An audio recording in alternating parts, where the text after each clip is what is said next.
Então, um vídeo ruim aqui, né, sobre fraudes e risco dos investimentos no mercado financeiro brasileiro. Acho que a gente vai comparar com o restante do mundo, entender o quão grave é o cenário atual do Brasil, com a quantidade imensa de fraudes que a gente vê surgindo e como você, investidor, pode se precaver e se proteger com relação a isso. Para você que não sabe, nesse mês agora, né, em que a gente está aqui, em 2026, em junho, a gente teve um mandato aí de busca e apreensão e um bloqueio de bens de pessoas ligadas ao 3G Capital por conta do rombo das Americanas. Mas esse está longe de ser o único problema que o Brasil teve e nos últimos anos a gente pode dizer que está ficando cada vez mais comum. Então vamos lá? Bom, antes de mais nada, quero abrir para vocês aqui 4 paradas aqui que a gente vai fazer nessa jornada aqui para entender o quão grave é o cenário do Brasil. As fraudes brasileiras, quais são elas, né? Bancos, pirâmides, criptos que sangraram investidores, o caso das Americanas, que é mais recente, o rombo bilionário e a PF chegando aí até o Lehman e o Sicupira, né? E como se proteger, sinais aqui que o investidor pode utilizar. E a gente vai falar também de uma comparação com o restante do mundo, porque muitas vezes fica parecendo que a gente só teve escândalos financeiros no Brasil, ou que a gente é um país que tem mais escândalos financeiros que a média. Será que é isso? Então a gente vai falar do caso Enroll, do Madoff, do Wirecard, FTX, né? Do caso também da corretora de cripto, e mostrar que o mundo também cai nisso. Para começar, a gente precisa entender que o Brasil, de fato, ele é muito específico quando a gente está falando de golpe. Só nos últimos anos a gente tem aqui mais de 100 bilhões que foram movimentados por pirâmides no Brasil, né? São milhões de brasileiros que já caíram nisso. Quando você vai comparar os esquemas que mais movimentaram dinheiro no Brasil, a gente tem a Gás, né? O escândalo do Faraó aí, que movimentou 38 bilhões, a Unique Forex, 28 bilhões, Atlas Quantum, 7 bilhões, Boi Gordo, 6 bilhões, Telex Free, 3 bilhões e a Braz Company, 1,5 bilhões. Esse tipo de golpe aqui é muito fácil de você reconhecer. É aquele tipo de golpe que te oferece 3% ao mês, 10% ao mês, qualquer taxa que estejam te oferecendo de maneira garantida e segura, que supere aí o Tesouro Selic, né, de maneira garantida e segura, você pode saber que é golpe. Não importa o que seja. Te oferece ali muito mais do que o Tesouro Selic, né, ali pagando mensalmente, dizendo para você que é sem risco, imediatamente é golpe. Raul, mas isso é golpe. Não importa, né? O que te contaram, qual a história por trás daquilo. Ah, não, mas envolve avestruz, envolve imóveis, envolve alguma coisa. Então, empresas muito recentes oferecendo rentabilidade acima da média, se você cai nisso aqui é porque você é bobo. Não tem porquê. Todos esses golpes aqui, inclusive o Nick Forex, etc., tinham sido mencionados aqui no canal antes de estourar, tá? Inclusive, pode voltar nos vídeos aí que a gente chegou a mencionar na época da Forex, da Unix Forex, o pessoal xingando a gente aqui, porque é muito óbvio, né? Você não precisa nem olhar, vai lá e fala, pô, é golpe. Raul, se é fácil assim identificar, por que a CVM não age? A verdade é que os controles brasileiros, né, eles foram desenvolvidos para um cenário pré-internet. Hoje em dia não tem um bom controle. Você depende da denúncia da população, né, um registro, uma investigação do Ministério Público. Isso demora demais quando vai ver essas pirâmides já avançaram. E outro problema que o Brasil tem muito grave também é que você pode fazer até 2, 3 golpes no Brasil sem ir preso e ficar preso muito tempo. O crime de estelionato, né, esses crimes do colarinho branco, eles são considerados crimes de menor potencial ofensivo. Então, muitas vezes, a punição para esse tipo de crime, ela compensa. Quando você vai analisar, a maior parte desses caras aqui, né, já estão soltos e vivendo as suas vidas normalmente. Eles não permanecem presos por muito tempo. Inclusive, isso aqui deveria ser modificado. Hoje em dia, quando uma pessoa, ela comete, né, acaba se tirando a própria vida por conta de um escândalo desses aqui, por exemplo, por conta da pirâmide, isso não é considerado homicídio. Se essa pessoa ocasionou, né, ali aquela morte em função de golpe, acho que a gente deveria ter algum tipo de pena, não que fosse a mesma pena para quem vai lá e comete um crime violento, mas a gente precisava colocar isso aí, porque senão a gente tem essa coisa que acaba acontecendo. Tá, quando a gente vai falar disso, então, isso não afeta investidores. Esse tipo de crime, Raul, não afeta investidores zero. Por quê? Porque esse tipo de crime só cai quem é muito ignorante, né? Não tem uma análise mínima e etc. Agora, que outro tipo de crime que é mais complicado e que aí esse sim afeta fortemente os investidores e todo mundo do Brasil, tá? Balanços maquiados aí e bilhões que desaparecem de repente. Quando a gente vai para o escândalo do Banco Nacional, lá em 1995, lembra o banco que patrocinava o Ayrton Senna? Mais de 600 contas fantasmas ali, as contas rosas, elas inventavam lucros e escondiam um rombo na época de 9 bilhões de reais. Então o Banco Nacional quebrou assim. Esse foi um golpe que aconteceu lá atrás. Aí a gente pode cortar para 2004, onde a gente tem o Banco Santos, do Edemar Cid Ferreira aí, em que o Edemar Cid Ferreira foi afastado aí pelo Banco Central. O rombo era de 2,2 bilhões de reais e ele foi condenado por gestão fraudulenta e lavagem e arte leiloada ali, né? Fizeram várias gambiarras ali também. Ou seja, novamente aqui, maquiagem no balanço e problemas aqui. Lembrando de uma coisa, nessa época, onde o Banco Nacional e o Banco Santos cometeram esses crimes, a gente ainda não tinha a quantidade de fintechs que a gente tem hoje. A gente não tinha a quantidade de bancos digitais que a gente tem hoje. Era muito difícil abrir um banco e ainda assim deu esse problema. O banco que todo mundo deve se lembrar, né, pelo menos quem é mais velho aí, quem já tem 30 anos, é o Banco Pan-Americano, que era o banco do Silvio Santos, né? As carteiras de crédito vendidas ficavam lá dentro do balanço, elas não saíam do balanço, deu um rombo aí de 4,3 bilhões, quase quebrou o grupo Silvio Santos, que teve que fazer um aporte ali, o Silvio Santos colocou todo o patrimônio dele nisso para tentar arrumar o problema ali, né, que tinha sido causado pelos familiares dele, e o Banco Pan-Americano foi vendido para o BTG Pactual em um acordo com o FGC, porque era muito difícil naquela época recompor essa carteira, pagar aquilo ali, né? Então o que a gente tem aqui, né? Se você pegar desde os anos 90, a gente vai ter, a cada 3, 4 anos um novo golpe aparecendo no Brasil. Fazenda do Boi Gordo com 6 bilhões nos anos 90, né? A gente também teve, no final dos anos 90, a Avestruz Master, que não tá aqui. Aí em 2013 a gente teve a Telex Free. Aí em 2017 a gente teve a Unique Forex. Aí a Atlas Quantum veio em 2019. Cripto com famosos na propaganda e etc. A Gas, né? Faraó dos bitcoins aí, que prometia 10% ao mês, do Gladson, que nunca admitiu, que nunca devolveu os bitcoins, inclusive, mais de 90 mil vítimas, 38 bilhões de reais aí, durou bastante, então em 2021. A Bryce Company também usando Bitcoin, né? Até o Popó entrou aí, 10 mil pessoas lesadas, 1,5 bilhão. A NASCAR, a fintech que sumiu recentemente com um app, né? Do nada, ele desapareceu, também é um golpe mais recente aí. E a gente tem o Banco Master, que foi a maior fraude bancária do país, 47 bilhões o rombo estimado deixado pelo banco. O Daniel Vorcaro, ele foi preso em Guarulhos em novembro de 2025 ao tentar embarcar para Dubai. O FGC teve de ressarcir aí cerca de 1,6 milhão de clientes. Ainda faltam algumas pessoas, por isso que coloquei terá aqui, né? Ainda vai ter que ressarcir mais um pouco. E esse daqui é um escândalo que envolvia juízes, envolvia um monte de gente aí da sociedade, deputado, políticos, né? Muita gente. Então, CDBs acima do mercado, né, rentabilidade muito alta prometida ali para atrair recurso, patrimônio inflado, triangulação com o Banco Público, BRB, e a liquidação aconteceu pelo Banco Central. Aqui, muita gente foi lesada, mas é importante se lembrar.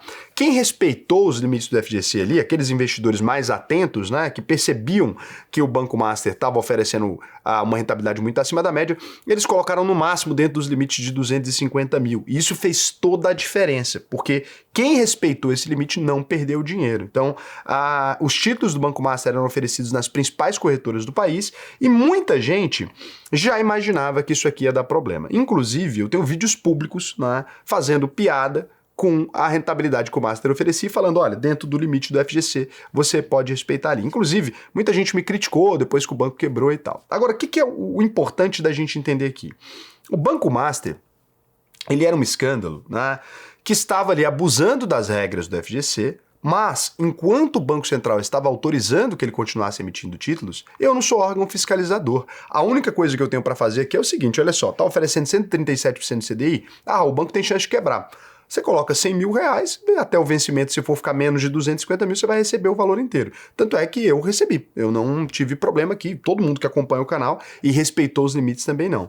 Onde é que foi o problema? Tinha muita gente ignorante com muito dinheiro. Então, eu conheci pessoas, né, no mercado de modo geral que perderam 2 milhões, 3 milhões de reais. Qual que era o problema também? Você tinha uma carteira de crédito, de previdência aqui que investiu nisso. Isso é loucura, né? Como é que você vai pegar dinheiro de aposentados e vai investir em CDB pagando 130%? Então, o problema era o escândalo de corrupção, onde pessoas receberam suborno ali para fazer isso. Existe aí um monte de gente falando, mas quem emprestou dinheiro ajudou o Vorcaro. Pessoal, nada ia mudar o fato de que o Vorcaro estava ali emitindo esses títulos há muitos anos. O investidor pessoa física era uma parte dessa carteira, é óbvio, né?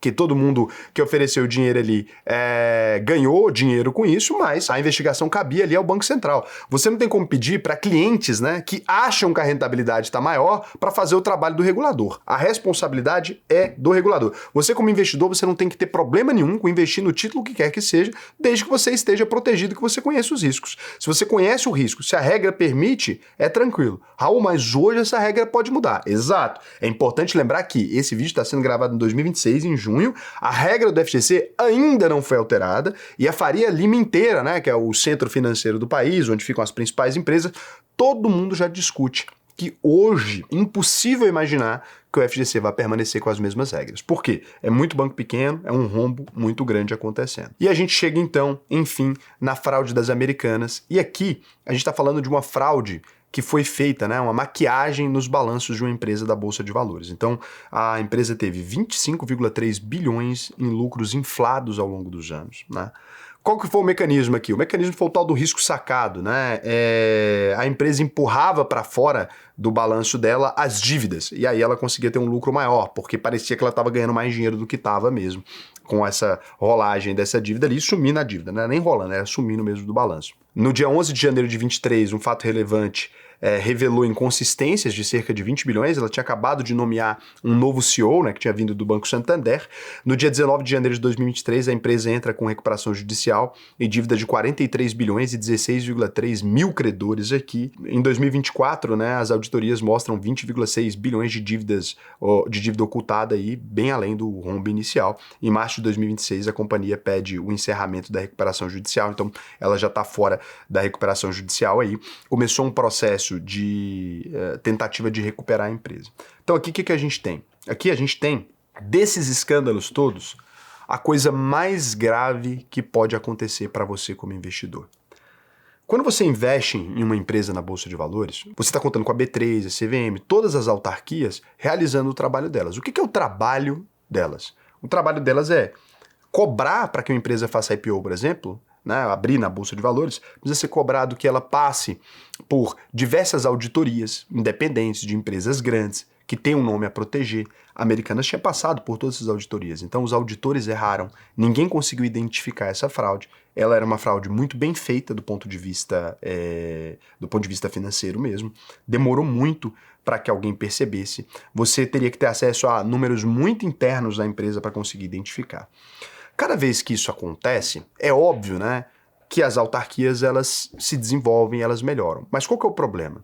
A CVM brasileira, ela não tem concurso há bastante tempo. O Banco Central brasileiro, ele não tem concurso há bastante tempo. Você tem um aumento gigantesco no número de investidores na Bolsa, você tem um aumento na atividade do mercado financeiro e você não teve um crescimento à altura dos reguladores. Eu acredito que agora, né, com inteligência artificial, com essas coisas todas, fique mais difícil você ver situações desse tipo. Mas o investidor, ele consegue se proteger, eu vou te explicar algumas coisas que a gente pode pensar juntos agorinha, mas não dá para dizer que isso aqui nunca mais vai acontecer. Isso pode acontecer outras vezes. A Polícia Federal, né, nessa segunda fase da Operação Disclosure, no dia de hoje que eu estou falando, ela cumpriu 9 mandatos no Rio e em São Paulo e mira o núcleo de controle da Americanas. Antigamente, na primeira fase, pegou o CEO, tá, as pessoas que administravam a empresa. A Justiça agora determinou o sequestro de bens de até 54 bilhões de reais do grupo, né, do Beto Sicupira, que é um sócio histórico do 3G Capital, do Paulo A. Lemann, que é o filho do Jorge Paulo Lemann, também que é alvo dos mandados, não dos mandados, e não foi o Jorge Paulo Lemann, que muita gente confundiu, é o filho dele, o Marcel Telles, que completa aí o trio de acionistas de referência do 3G Capital. Então, essa apuração aí, ela está investigando manipulação de mercado, está investigando associação criminosa, executivos de grandes bancos também são investigados aí nesse problema. Muita gente pode ter feito vista grossa para que isso continuasse acontecendo. Quais são os sinais de alerta que o investidor deve prestar atenção para não cair em golpe de diferentes maneiras? Então, retorno alto e garantido, né, lucro fixo ou risco zerado, isso não existe. Toda vez que uma pirâmide vai se vender, ela vai sempre falar, não, você tem risco zero, o risco é render 3 ou 19%. Não existe isso. O risco de retorno no mercado financeiro, para grandes retornos, né, acima da Selic, por exemplo, da taxa de juros vigente no país no momento, você pode abrir o site do Banco Central e olhar, aqui, ó, vou abrir aqui, ó, Banco Central. Então, o Banco Central do Brasil, quando eu vou acessar o Banco Central, o que eu vou procurar? A taxa de juros do país. Qualquer investimento, repito, qualquer investimento que renda acima de 14,25%, incluindo os CDBs, ele tem risco. Então, se você está falando de um investimento que rende 15% hoje no Brasil, ele tem risco? Tem risco. Por quê? Um investimento que rende 14,25%, você pode tirar esse retorno direto aqui da Selic. Eu posso investir no Tesouro Selic e pronto, correto? Agora, se eu emprestei dinheiro para um banco e emprestar para alguém, o risco é maior? É maior, o banco pode quebrar. Qualquer investimento, Raul, LCI, CRI, CRA, renda fixa, qualquer investimento que renda acima da Selic tem riscos. Aí ele pode ser um risco falado para você ou não falado.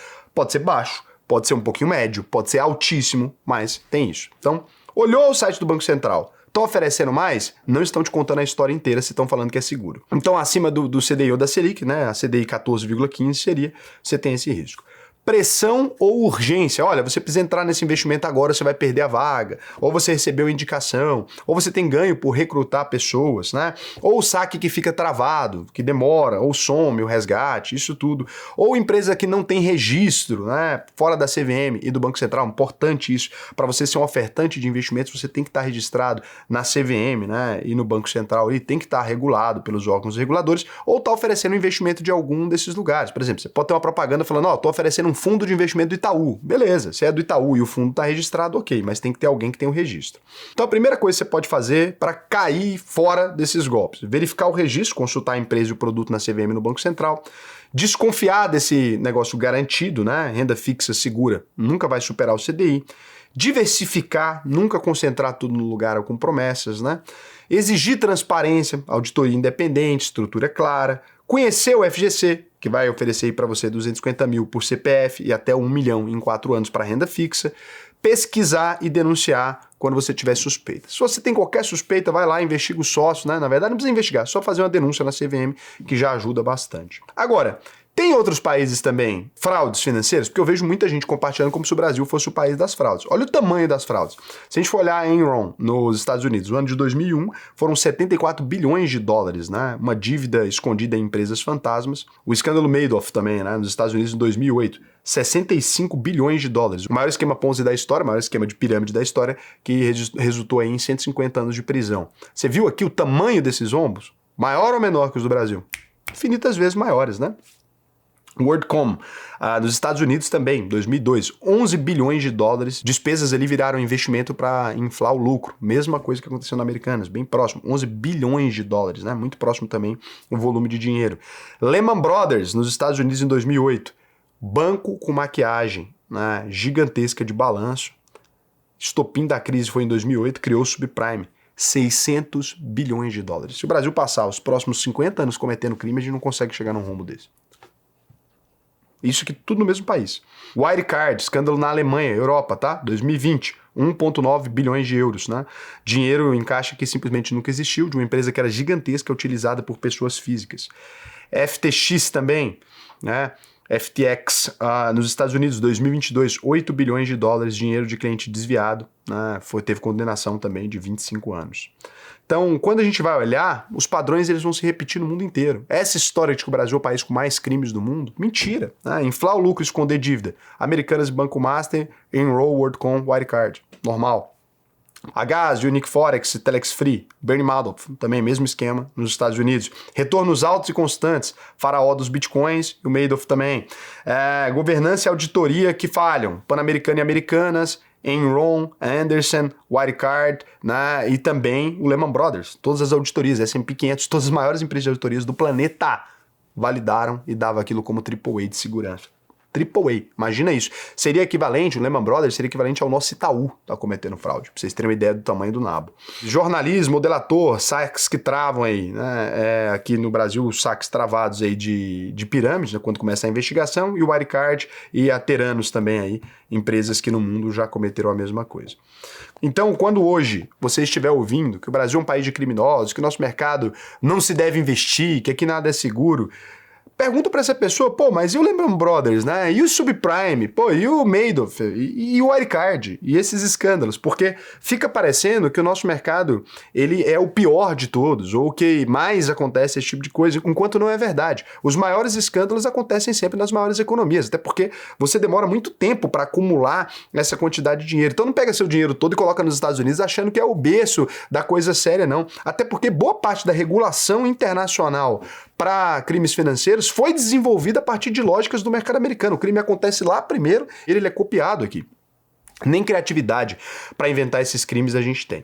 Agora, existem algumas coisas, né, que podem te ajudar. Muita gente fala, por exemplo, da Lojas Americanas, que era uma coisa imprevisível, que seria impossível ser descoberto e que todo mundo está sujeito a isso, que quando você investe R$1 na Bolsa de Valores, isso pode acontecer. Isso não é verdade, porque para quem foi aluno da UVP ou para quem assiste aqui o canal, a gente já falava há muitos anos sobre evitar investimentos no setor de varejo, sobre evitar investimentos no setor aéreo, né, de companhias aéreas. Então, boa parte dos investidores de longo prazo que prezam por números bons, eles nunca tiveram ações de Americanas na carteira. Eu acho que nunca existiu esse momento, né, em que a gente falava assim, investidores conservadores com Americanas na carteira.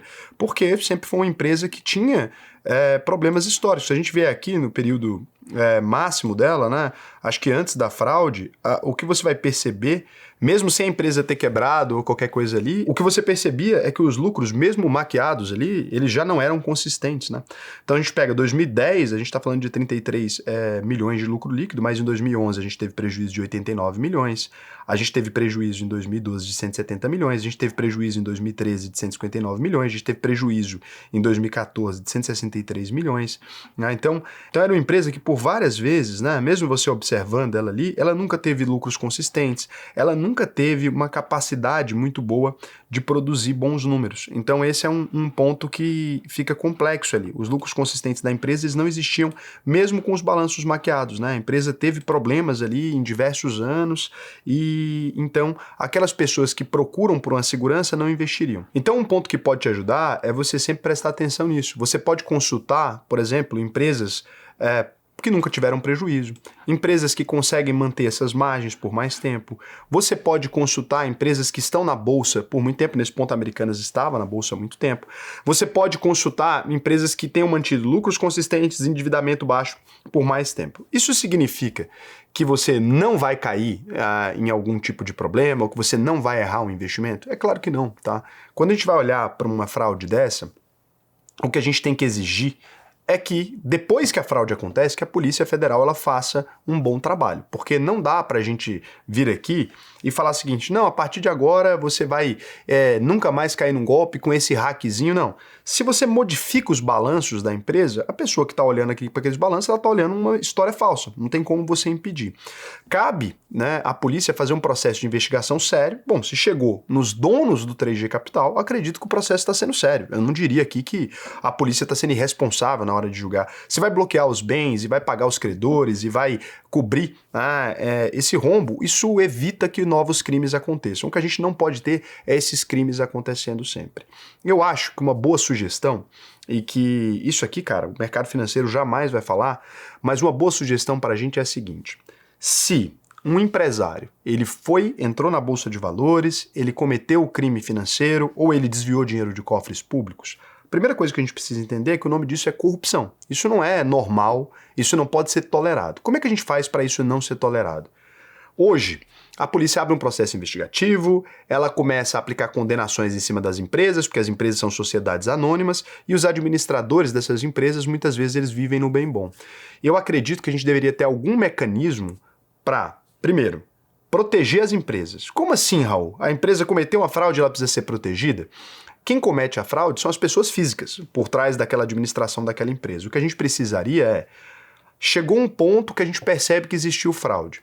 Como é que o grupo que criou a fraude e lesou os sócios minoritários, ele pode continuar no controle dessa empresa? A gente poderia ter aqui, talvez, uma obrigatoriedade, né, do governo, depois que, quando inicia o processo administrativo, a primeira coisa, nomear administradores do mercado, né? Pegar uma lista e nomear administradores do mercado. Pergunta para os sócios minoritários em quem eles votam, né? Faz aí seu voto, e exige uma administração independente, uma administração do mercado de modo geral, né? Em que alguém que trabalha em alguma outra empresa vai assumir aquela empresa. Para quê? Para impedir ela de quebrar. Essa pessoa ela vai tocando esse negócio. Raul, ficou confirmado que aconteceu a fraude.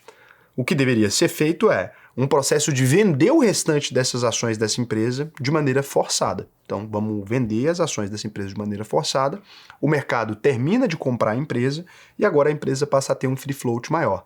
Isso gera dinheiro, inclusive, para que a empresa possa, inclusive, pagar, né, pelas consequências que ela causou, os credores, tudo aquilo que ficou endividado ali. O que a gente não pode, eu acho, né, no meu ponto de vista, é começar um processo investigativo que coloca a reputação das empresas em xeque, porque muitas vezes isso acontece. Junto com isso, a gente vai ali e mata o negócio. Então a gente não pune os responsáveis, a gente acaba punindo os funcionários, a gente acaba punindo os acionistas pequenos. Eu acredito que esse tipo de mecanismo, o mecanismo primeiro propõe um controle, olha, vai ter um administrador do mercado, os minoritários que dessa empresa de capital aberto vão votar, se a empresa é de capital fechado, né? Pode fazer algum processo, eu não sei, tá ideal, não estou escrevendo a lei aqui. E a gente conseguiria fazer isso. Eu te garanto que se esses empresários que caem em escândalo de corrupção começarem a perder o controle dos seus negócios, né? Eles vão refletir. Eu não estou dizendo aqui que o 3G Capital é culpado, ainda não temos, né, a definição da Polícia Federal, não quero aqui fazer ilações, eu não gosto disso, Raul, mas está parecendo que tem orelha de porco, focinho de porco, né, o rabo de porco ou é feijoada. Tudo bem, né, mas quando a gente parte aqui para fazer ilações, aí a gente está fazendo de tudo, menos justiça, não é isso que eu quero, né, da mesma forma que a gente tem a presunção de inocência, porque muitas vezes a polícia pode cometer erros, a investigação pode cometer erros, eu acho que todo mundo tem que ter essa presunção de inocência. Se eles forem, né, realmente culpados, vocês podem ter certeza que eu vou vir aqui, eu vou ser o primeiro. Assim que sair o negócio, eu vou ser o primeiro a falar. Vocês sabem que eu não me furto a isso. Eu postei hoje a busca e apreensão nas redes sociais, mas eu acho que a gente precisa ser responsável com isso, porque tem a Ambev, tem outras empresas aqui que tem milhões de investidores que podem ser afetados aqui. Eu não quero criar pânico nem nada. Então, esse processo faria com que a gente tivesse uma legislação um pouco mais séria. Agora, isso nem de longe invalida o mercado financeiro brasileiro. Eu vi muita gente, né, que tenta vender que o Brasil é o pior lugar do mundo para poder vender dólar, porque é patrocinado por empresa que vende investimentos em dólar. E eu posso dizer porque eu vendo, né? Quando você faz câmbio na minha plataforma, lá na UVP, eu ganho dinheiro também. Mas eu não acho que isso é motivo para a gente ser desonesto, né? O câmbio dá muito dinheiro. O câmbio dá muito dinheiro, ações internacionais dá muito dinheiro para quem vende esse produto para você. Eu acho que a gente não pode vir aqui e desvalidar todo o mercado financeiro brasileiro por conta de alguns escândalos. Nos últimos 20 anos, realmente, a gente teve muita coisa séria, muita fraude. Não é a primeira vez que isso acontece. Tem empresa pública envolvida em fraude, tem empresa privada envolvida em fraude, o BRB também está aberto na Bolsa de Valores, mas isso não invalida que existem milhares de empresas muito sérias executando um bom trabalho. Você tem lá a VEG, que está há anos executando um bom trabalho. Você tem Itaú, que está há anos executando um bom trabalho. Você tem, BB Seguridade, você tem...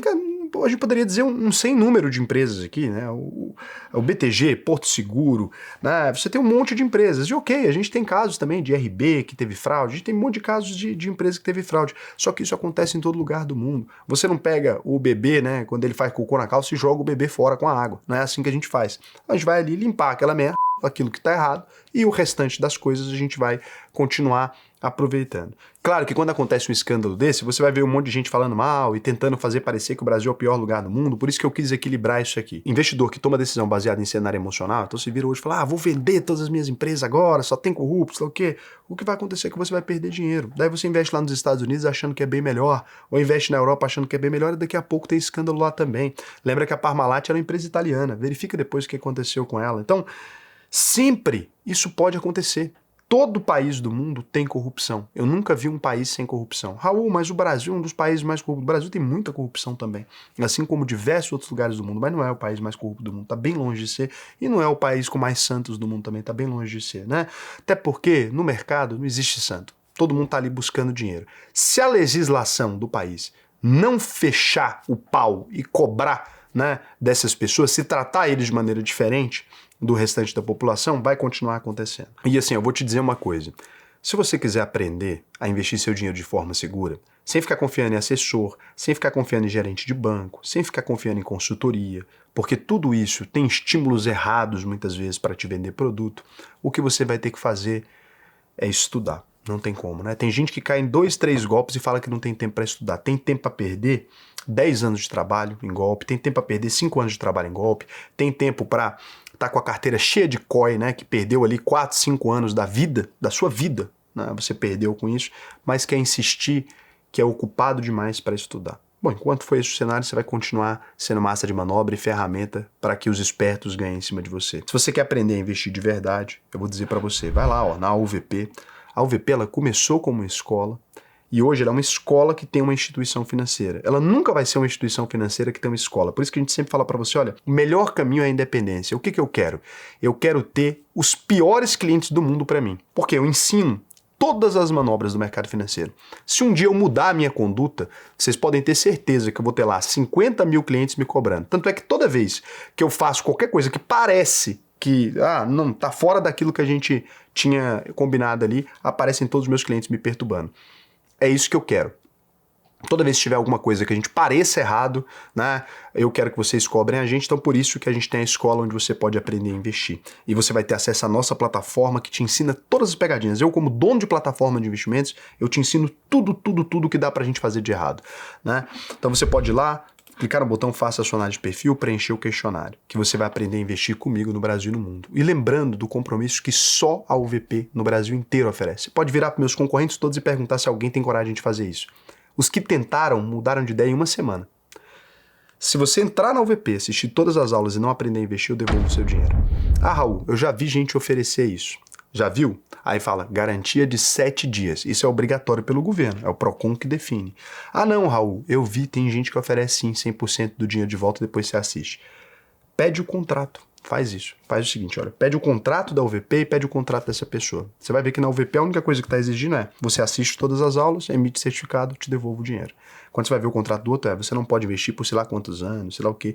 Isso não é transparência, né? Isso é sujeira vestida de transparência. Então vocês têm que ser espertos. Tem que saber reconhecer as boas instituições. Pesquisa, né?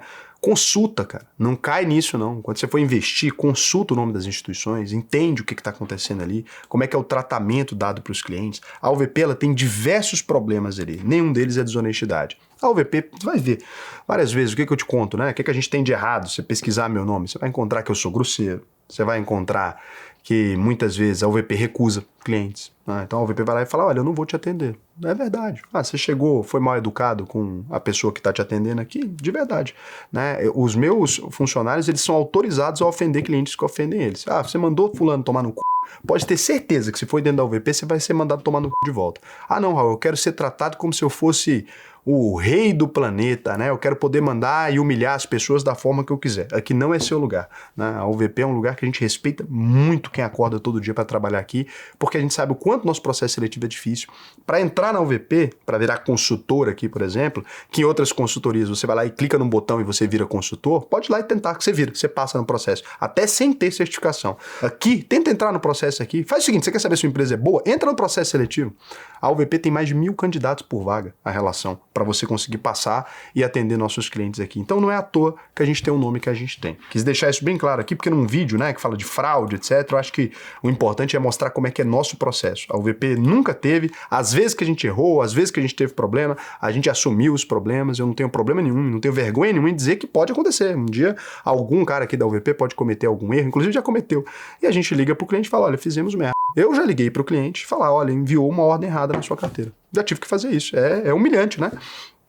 Não foi eu, ok, mas foi uma pessoa que eu contratei, que eu treinei. Então, aconteceu da gente ter um cliente que o consultor dele mandou uma ordem errada, executou a ordem 2 vezes e o cara teve um prejuízo imenso. A gente foi lá, ligou para ele e falou, aconteceu isso aqui, o que você acha que a gente deveria fazer para resolver? Do nosso lado, a gente acredita que a gente deveria te devolver o dinheiro, né, que é o que dá para fazer, eu não tenho como resumir ali o desconforto, etc., mas eu tenho como te devolver o dinheiro que foi ocasionado, né, desse prejuízo aqui.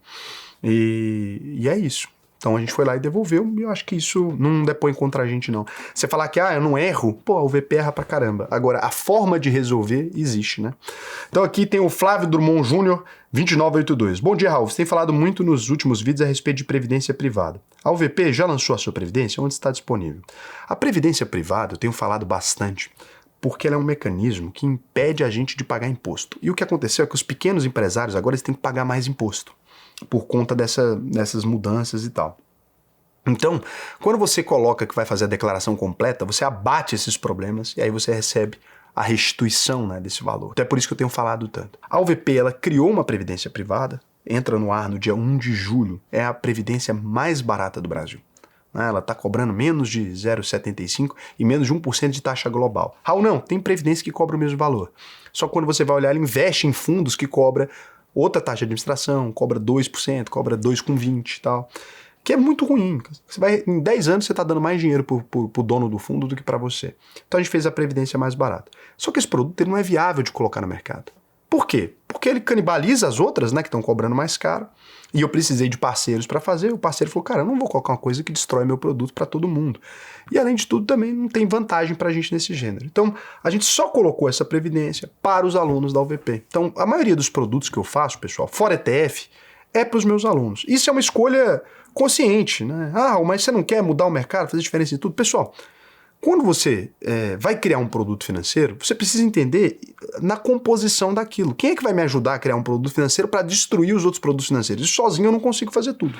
Então hoje é tudo para o VP, a plataforma é para o VP, tudo é para o VP, que foi a maneira que eu consegui de fazer as pessoas deixarem eu fazer o que eu quero. É isso. Um beijo para vocês e até amanhã.